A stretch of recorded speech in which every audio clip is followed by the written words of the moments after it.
Bonsoir à toutes et à tous. Donc, chronique 92, numéro 92 en l'occurrence.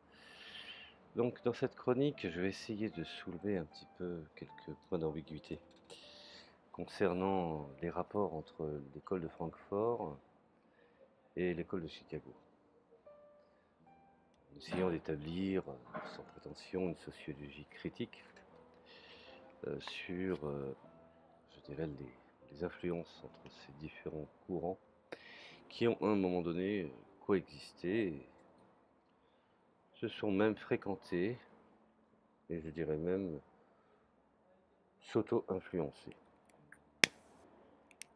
Alors, sans rentrer dans une genèse un peu trop compliquée, il faut savoir qu'au départ, dans les années 20, il y avait deux projets intellectuels tout à fait divergents, voire même, je dirais, antagonistes, pour ne pas dire oxymoriques. Nous avions d'un côté, je dirais, le marxisme occidental, dans ses différentes variantes, qui avait pour, je dirais, responsabilité d'approfondir l'héritage hegeliano-marxiste, en dépassant bien entendu certaines pensées, la sclérose économiciste de Lénine. Alors, déjà amorcé par la social-démocratie allemande avant la guerre de 1914 et la révolution russe, ci est un point, je dirais, d'échancrage très important pour comprendre cette évolution. De l'autre, nous avions également ce que je dirais la construction d'une science sociale en rupture avec la pensée européenne, sur des bases philosophiques pragmatiques, dont effectivement les travaux constituant par des individus comme William James ou John Dewey ou George Herbert Mead, la tradition hegeliano-marxiste, il est reproché sa prétention totalisante, sa conception téléologique de l'histoire et son manque de rigueur par rapport aux faits, aux éléments factuels. Alors quand on en vient finalement au fond à ces constructions de structures tout à fait réelles et physiquement fonctionnelles, on en revient finalement à l'Institut pour la recherche sociale, on appelle l'Institut für Sozialisforschung, ISF en fait, qui est financé par l'argent de la famille Weil. Félix Weil, qui est un ami, je dirais, très proche de Hockenheimer, dont le père a fait fortune dans le négoce en Argentine. Bon. Ceci étant, ces contributions à la théorie critique ne seront pas plus, je dirais, fameuses, mais son père fait d'énormes donations qui permettent jusqu'à l'exil aux États-Unis après 1933, et même, je dirais, en partie pendant l'exil, d'assurer une certaine forme d'indépendance rare au projet intellectuel de l'Institut vis-à-vis de l'université, donc effectivement de l'État. Alors dès les années 1900 à 1910, les enquêtes de terrain et les thèses de sociologie sont financées à Chicago par les grandes fondations capitalistes, Rockefeller surtout, puis Carnegie et Russell, sage bien entendu. Celles-ci veulent contribuer à l'éclairage des problèmes urbains qui tracassent les classes moyennes locales. Le département de sociologie de l'Université de Chicago naît dans un contexte d'inquiétude morale, ça c'est pour planter le décor, morale et religieuse, d'une partie des gens aisés et lettrés devant l'entassement des populations européennes déracinées et même paupérisées. Même quand on regarde de plus près, Chicago c'est 4000 habitants en 1860, 1 million en 1890, 2 millions en 1910, 3 millions en 1920 sous l'effet des vagues successives de migrants arrivant souvent directement des campagnes du vieux continent. Alors ça, c'est pour planter un petit peu, je dirais, la structure sociale du moment, sans faire de la sociologie de bas étage. Alors, côté allemand, il faut voir le texte fondamental de Max Hockenheimer en 1937. On appelait entre guillemets, d'une façon peut-être un peu vulgarisée, la théorie traditionnelle, les théories critiques. Une sorte de synthèse, hein, soyons honnêtes, c'est tardive, puisque l'Institut est au travail depuis les débuts des années 20, et dès premiers travaux du groupe, voire aussi, je dirais, je vous renvoie également à essayer d'étudier les conférences inaugurales de Horkheimer et Adorno suite à leur nomination à l'Université de Francfort en 1931. L'équivalent à Chicago serait peut-être, je dirais sans prétention, la fameuse Introduction to the Science of Sociology, bon, paru en 1921. Rappelez-vous cette introduction dont l'élaborateur fut de Park et de Blumer, qui théorisent et annoncent des approches expérimentées, je dirais, dans différents ouvrages empiriques, au premier rang duquel, bien entendu, Le paysan polonais de William Thomas et de Florent Zaniecki, travail de Thomas Zaniecki sur la communauté immigrée de Pologne, est celui qui a eu le plus d'influence sur une nébuleuse intellectuelle dont l'unité était assez, je dirais, assez lâche. Alors, nous en arrivons à l'école de Chicago, qui est une étiquette qui regroupe a posteriori des auteurs, des enquêteurs, des experts, des intellectuels, qui étaient certes animés d'une inspiration et d'un ailleurs commun, sans toutefois former, je dirais, une véritable communauté de pensée. Il y a bien eu, entre guillemets, une expérience collective au département de sociologie de cette université entre 1915 et 1925, mais on pourrait dire que les contours du projet et les principes partagés étaient moins nets dans le cas du groupe que soudait la personnalité de Horkheimer à Francfort puis à Columbia. Maintenant, essayons de voir, essayons de défricher un petit peu, essayons de nettoyer un petit peu, essayons de voir d'une façon réelle et sérieuse ce qu'on pourrait appeler ou qualifier les objectifs. Alors, quels sont les objectifs qui ont été élaborés sur le moment? Donc, comment ils ont pu, finalement, au fond, élaborer une théorie critique de la société moderne?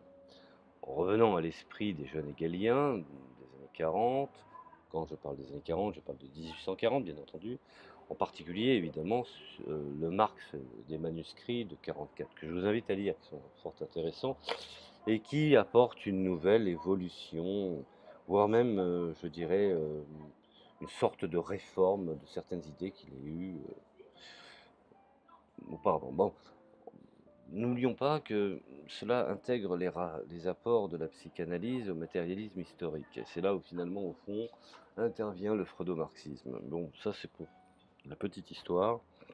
J'aurai l'occasion d'en parler plus tard, plus longuement.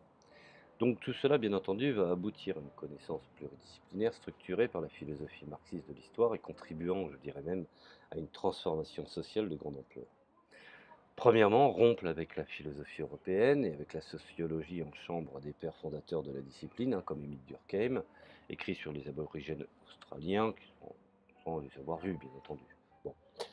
S'intéresser aux représentations des acteurs dans des situations directement observées, par exemple, pour étayer ce que je suis en train de vous expliquer, étudier les difficultés d'acculturation des immigrés européens dans la Babylone industrielle, qui est brusquement devenue Chicago. Ce qui va donner finalement au fond toute une sorte de monographie en couleur, constituant je dirais, d'incomparables documents de l'époque, qui sont encore accessibles, me semble-t-il. Nous avons par exemple le hobo de Neil Anderson en 1923, le gang de Frédéric Thrasher en 1927, le suicide de Ruth Travan en 1928, le ghetto de Louise Bierce en 1928, le Gold Coast et le Toddy de Harvey Zorborg en 1929, Taxi Dance Hall de Paul Kresser en 1932, le Jack Roller de Clifford Shaw en 1930, le voleur professionnel d'Edwin Sutherland en 1937, La famille noire à Chicago de Franklin Frazier en 1932. Bon, tout cela pourquoi? Parce que ces ouvrages sont le fait d'évolution. Il faut savoir qu'il y a une montée au sein de ce courant de l'idée d'une connaissance de la société qui n'est pas de finalité particulière, ce qui marque finalement au fond une rupture par rapport à ses origines philanthropiques et morales qu'on pourrait même classifier, je dirais, sans prétention, comme étant moraliste. Bon, et pourtant, je dirais que est-ce que c'est un hasard? Bon, je ne vais pas commencer à rentrer des principes du complotisme parce que mon analyse, parce que je ne crois pas, je dirais d'une manière générale à tous azimuts, au complot. Je pense que tout cela peut s'expliquer. Alors est-ce un hasard? Les sociologues de Chicago vont vite être rattrapés par la logique gestionnaire et par le positivisme, je dirais dur, qui en est, je dirais pas l'paradoxa, mais le paravent. Alors dans le contexte, je dirais de la crise, puisque revenons finalement au fond à l'époque qui nous intéresse, la crise de 29, je dirais de l'émergence d'un État-providence de type nouveau qui prétend lutter à une échelle nationale contre le chômage et éradiquer la pauvreté. La sociologie des terrains est vivement critiquée pour son manque de scientificité, c'est-à-dire, soyons clairs, de son caractère non opérationnel.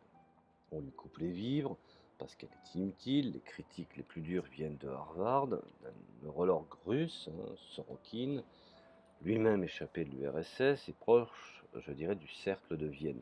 Je ferai aussi un audio sur le cercle de Vienne, c'est assez intéressant. Ce sont des idées un petit peu, je dirais, hors du commun.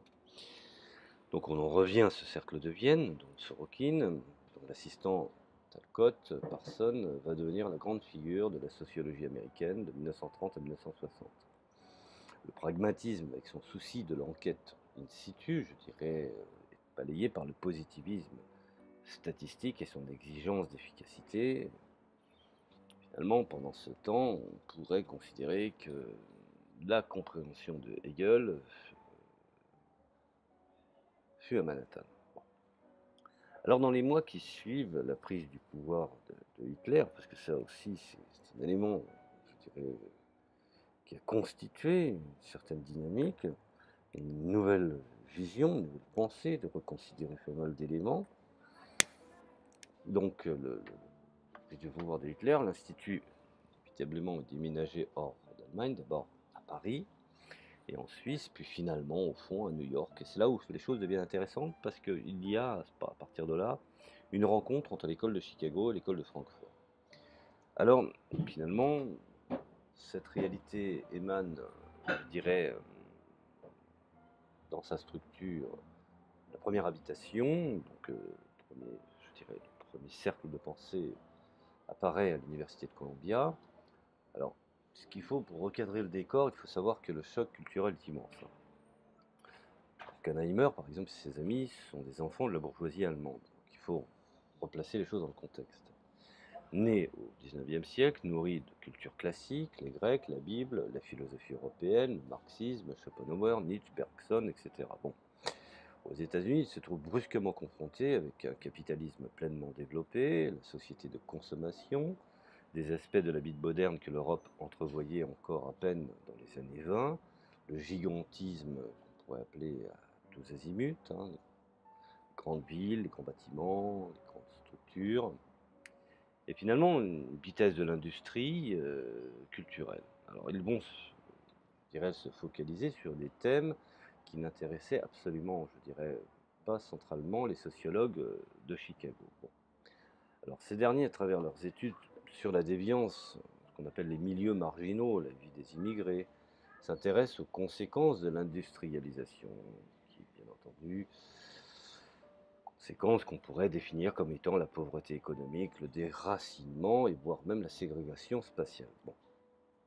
Mais pratiquement jamais à ses racines. C'est une grande problématique. Ils ne portent pas, tout le moins, ils disent de ne pas porter de jugement ni moral ni historique. Et l'idée est justement de dédramatiser la situation des migrants et des marginaux et de relativiser les mœurs et les coutumes, de prendre à contre-pied des inquiétudes ethnocentriques de la bourgeoisie white, anglo-saxonne, protestante. Souvent employer le mot WASP, donc il faut bien que vous compreniez que le mot WASP veut dire white, anglo-saxon, protestant, c'est-à-dire blanc, anglo-saxon et protestant, chrétien, protestant.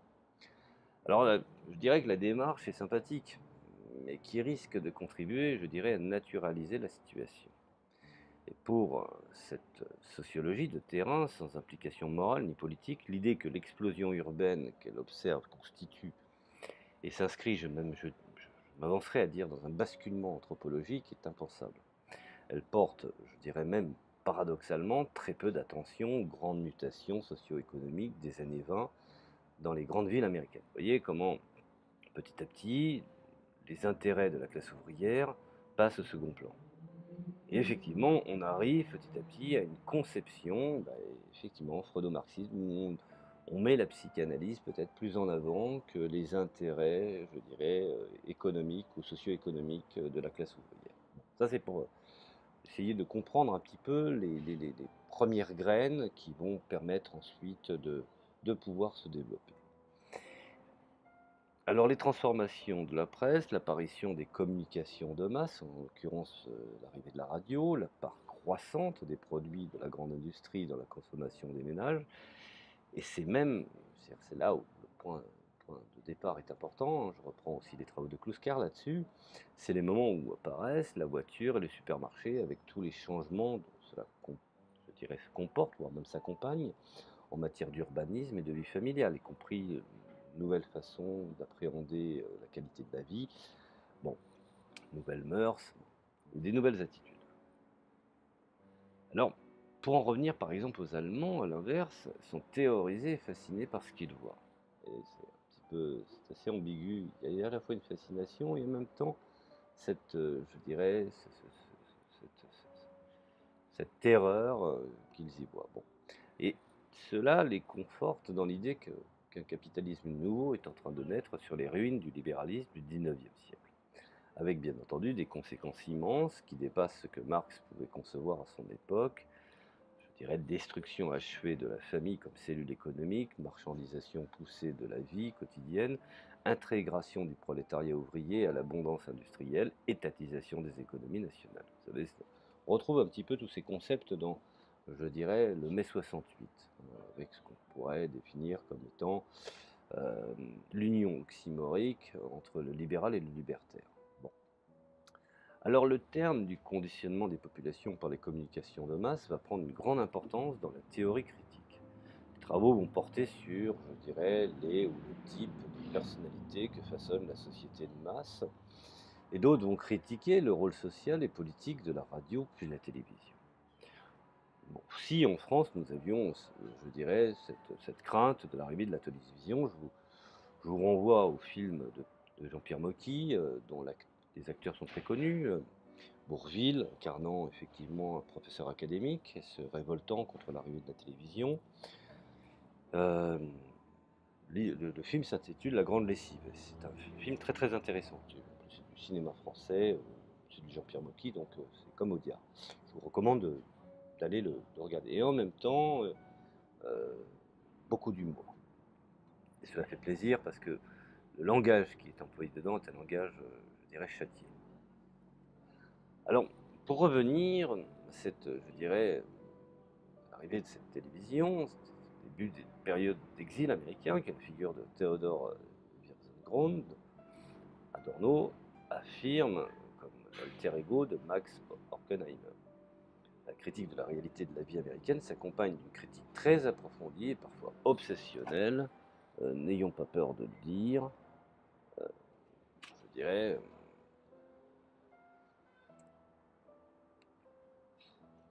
même, je dirais, de la pensée dominante aux États-Unis, tout du moins d'une pensée qui parfois, je dirais, semble jouer un rôle crucial à l'appui des transformations concrètes qui s'y produisent.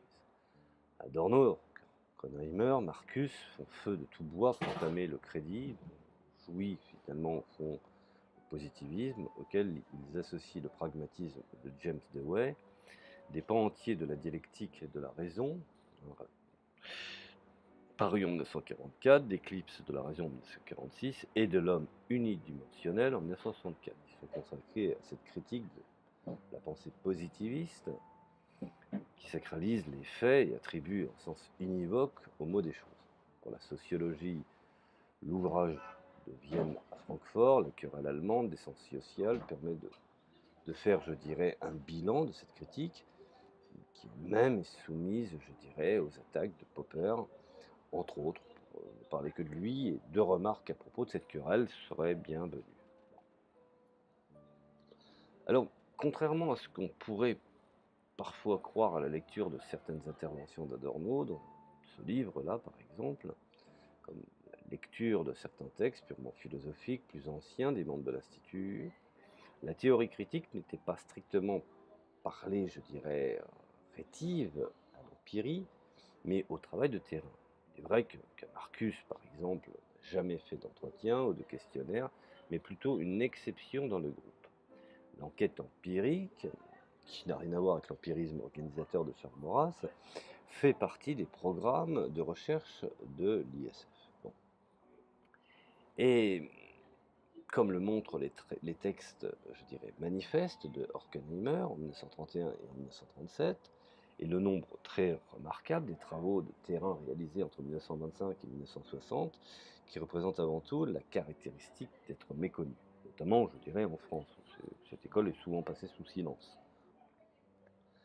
Ils sont, je dirais même, il faut le reconnaître, ils sont rarement traduits. Alors, simplement, l'enquête empirique n'est pas considérée comme un préalable à toute conclusion. La mise en cause de la démarche inductive est au centre des principes partagés par tous les membres de l'école de Francfort. Ça, c'est un fait établi. Le recueil de données est vu comme un enrichissement de la réflexion théorique et historique, pas comme un passage obligé, je dirais, pour éprouver voilà, la théorie. Il n'est nullement nécessaire qu'il ait un aspect quantitatif conforme à des règles de représentativité. Je dirais la pertinence du cadre théorique paraît plus importante que la rigueur du travail empirique. La deuxième, c'est pour ça que je colle un petit peu l'école de Chicago à l'école de Francfort, parce qu'ils se sont influencés mutuellement. Vous voyez, un marxisme culturel peut influencer aussi une école tout à fait pragmatique dans une dynamique, je dirais, du capitalisme, appelant plus tard même à l'esprit néoconservateur. Bon, c'est les passerelles qu'il y a entre les anciens trotskistes passés à l'école, je dirais, de Chicago. Alors, nous avons celle des années 50-60, par Baker, Strauss et Goffman, qui n'est pas directement impliqué dans cette querelle épistémologique, pourtant son parti pris empirique, je dirais pragmatiste, et le rôle qu'elle va jouer comme dérivatif à la disparition de l'analyse marxiste en sociologie, et plus particulièrement en France. Le situe, je dirais même assez nettement, du côté de Vienne, dans les travaux regroupés sous l'étiquette interactionniste. Donc la réalité sociale a beau être construite par des acteurs, elle est analysée, je dirais, elle subit une analyse de manière positive. Certes, on déconstruit, il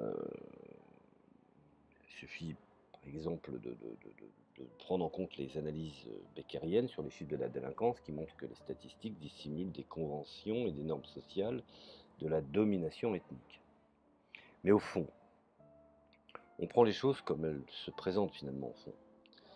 Pas d'inscription dans l'histoire, pas de questionnement global, le capitalisme est absent, ne serait-ce que comme toile de fond. La division du travail de l'État moderne, la société de masse, ne sont jamais d'une façon réelle et sérieuse questionnées. Alors n'est-ce pas justement ce qui va séduire les sociologues de gauche en France à partir des années 70, plutôt que d'approfondir les lectures d'Henri Lefebvre, de Marcus, de Georges Friedman ou de Jacques Ellul? Avec les douloureuses conclusions politiques, il faudrait en tirer, ils n'ont pas peur de le dire, n'est-il pas plus réconfortant de se tourner vers l'interactionnisme américain avec ses enquêtes de terrain et ses analyses de représentation des acteurs?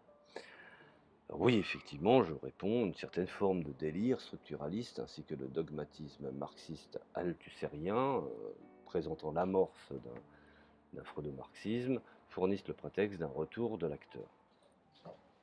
Ce que inévitablement signifie en réalité le discrédit de toute approche holiste. Alors bientôt, si cela continue, et c'est effectivement le travail qui est effectué en amont, la société n'existe plus. Il n'y a plus personne pour s'en étonner. La question sociale est des plus refoulées, reformulée en termes de problèmes urbains ou ethniques. Seule finalement la valeur de réussite compte, au détriment bien entendu de la nation, de l'histoire, et des traditions. Bon. Ainsi, par exemple, à Belleville, en 1985, Comme à Chicago en 1915, la question sociologique essentielle serait un noir et un chinois, un juif polonais, un catholique sicilien, se retrouvent nez à nez au guichet du métro, devant un étal du marché d'Adam Street. Que va-t-il se passer? Partagent-ils assez de normes sociales pour pouvoir communiquer, commercer et ne pas s'entretuer? Vont-ils surmonter l'anomie inhérente à leur rencontre? Et la société française dans tout ça, n'est-elle pas menacée par cette anomie, comme l'Amérique au début du siècle? À l'opposé, je dirais, comprendre les ressorts structurels de l'immigration sud-nord, qui n'intéresse finalement au fond pas grand monde, et dont le freudo-marxisme a su faire accepter par la haine de soi, une bonne proportion, je dirais, à se faire envahir. Alors, dans ce nouveau contexte, la seule sociologie systémique qui reste, c'est Bourdieu.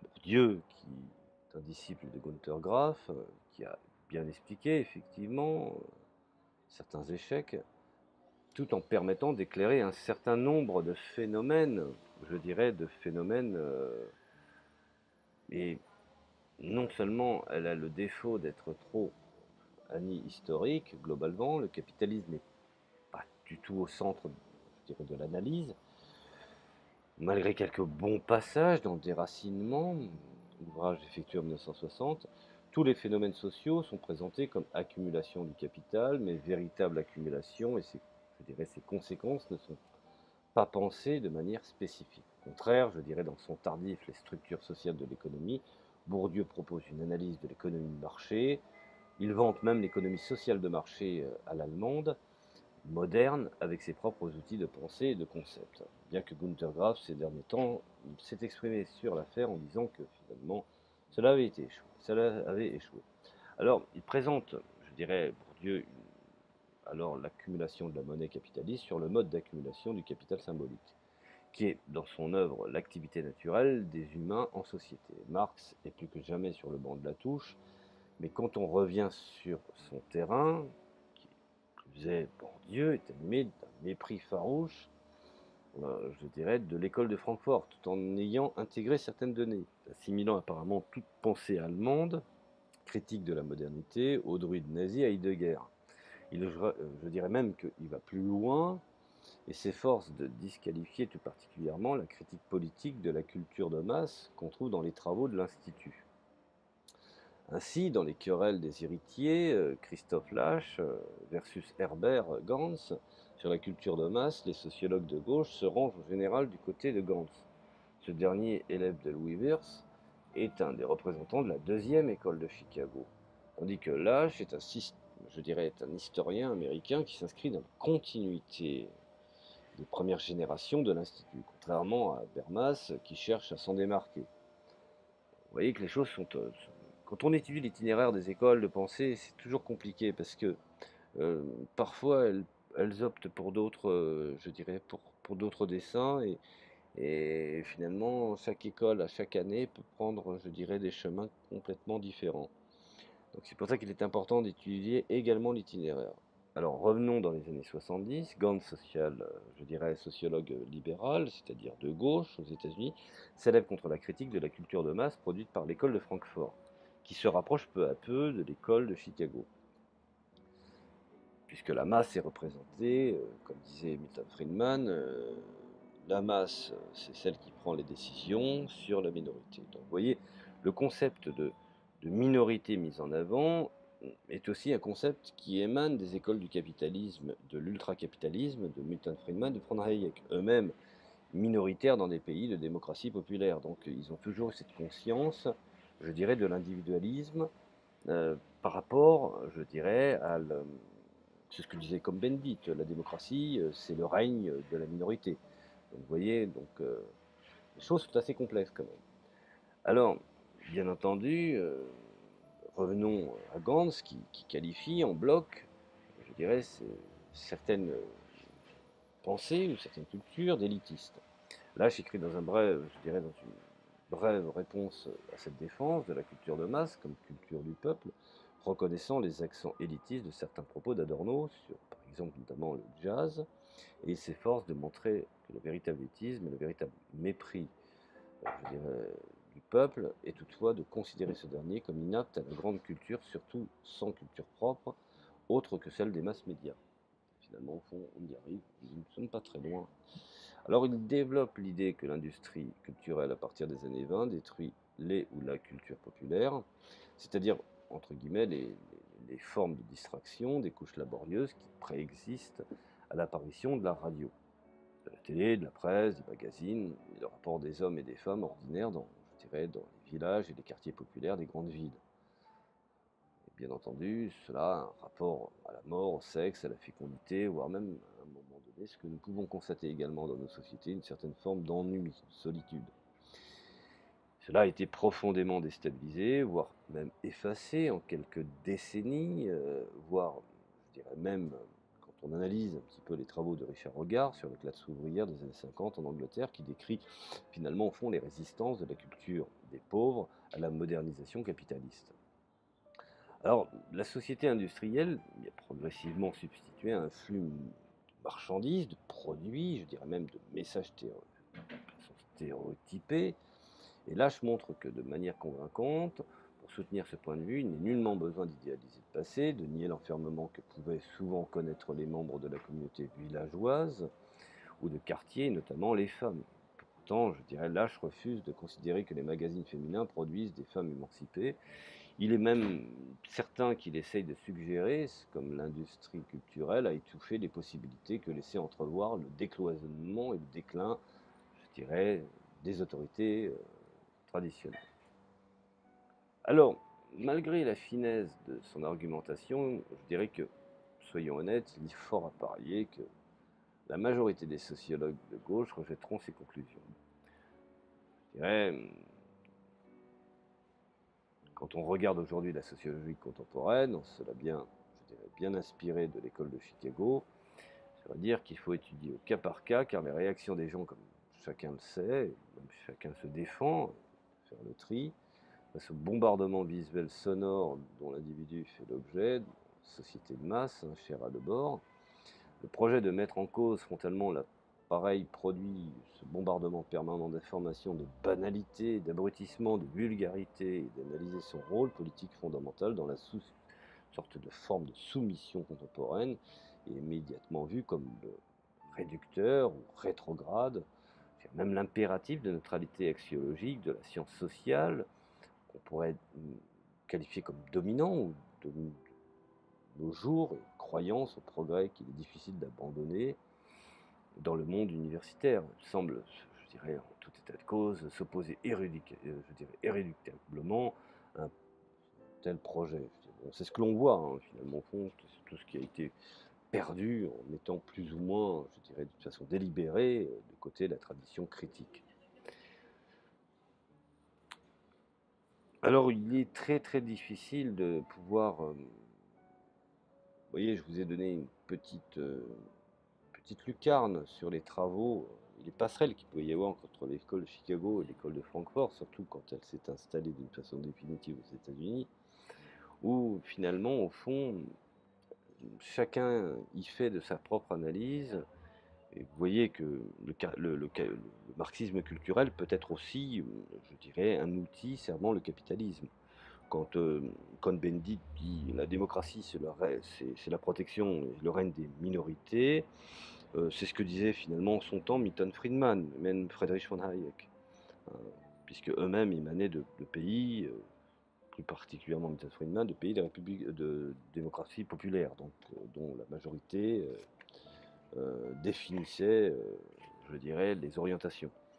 Et donc, chacun y va de son propre procédé d'analyse, et parfois nous pouvons trouver dans les deux courants, aussi bien le courant marxiste, je dirais, révisionniste, comme le courant capitaliste, deux notions tout à fait à l'identique, et qui en produisent effectivement les mêmes effets. Voilà, je vous remercie de m'avoir écouté, je ne vais pas aller plus loin parce que ça risque d'être long et fastidieux, et ce n'est pas le but, et je vous dis à la prochaine chronique.